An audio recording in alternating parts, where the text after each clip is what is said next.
You set a perfectly reasonable boundary. Maybe you simply asked for some space.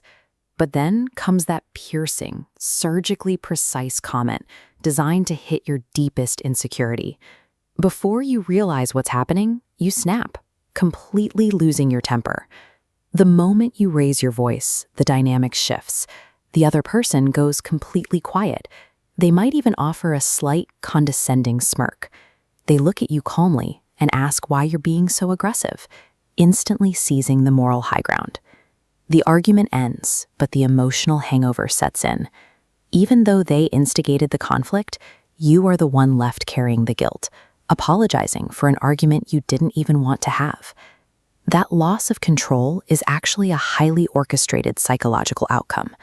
Psychologists call this specific phenomenon reactive defense. It is an involuntary trauma response, a biological reflex. Your brain is reacting to a steady, invisible drip of psychological pressure and boundary violations, eventually treating them as a physical threat. Seeing this dynamic clearly allows you to step out of the trap. You can stop agonizing over your momentary reaction and start focusing on their chronic manipulation. Whether you're dealing with someone who has calculated dark triad personality traits like psychopathy, or a parent passing down unresolved generational trauma, the underlying mechanics are identical. They pull the same invisible levers in the human mind to maintain control. Therapist Susan Forward coined the term emotional blackmail to describe this process. Instead of using actual secrets to extort you, the blackmailer leverages your own deep-seated feelings to force your compliance. This animated diagram illustrates their primary tool. It's an acronym known as FOG, which stands for fear, obligation, and guilt. These three emotional states are continuously exploited to drive compliance. First, fear. The manipulator subtly ensures you are terrified to cross them. They might threaten to withdraw their love, throw a destructive tantrum, or abandon you entirely if you don't yield. Next is obligation. They weaponize powerful cultural scripts like family loyalty or relationship duty. Phrases like, "family is always there for each other," are twisted to make you feel as though setting a personal boundary is a direct violation of your moral code. Finally, guilt. By playing the sufferer or the self-punisher, they make their unhappiness your direct responsibility. They act as though your independence is causing them profound pain. This tactic targets your best qualities.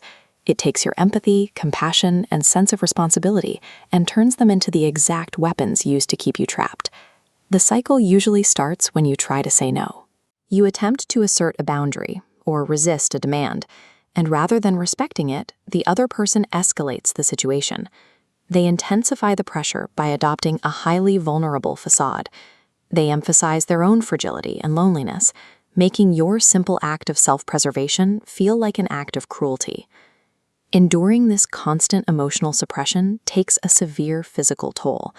Over months or years, your nervous system begins to register their presence as a constant looming threat, keeping you in a state of high alert. Eventually, the tension peaks. You reach a biological breaking point where your body's fight or flight mechanism overrides your cognitive restraint. This results in a sudden, explosive outburst against the sustained depression. That outburst is exactly what the manipulator was waiting for. They immediately close the trap, pointing to your uncharacteristic anger as proof that you are unstable, validating their own victimhood to anyone who will listen. By provoking that intense reaction, they successfully gaslight you.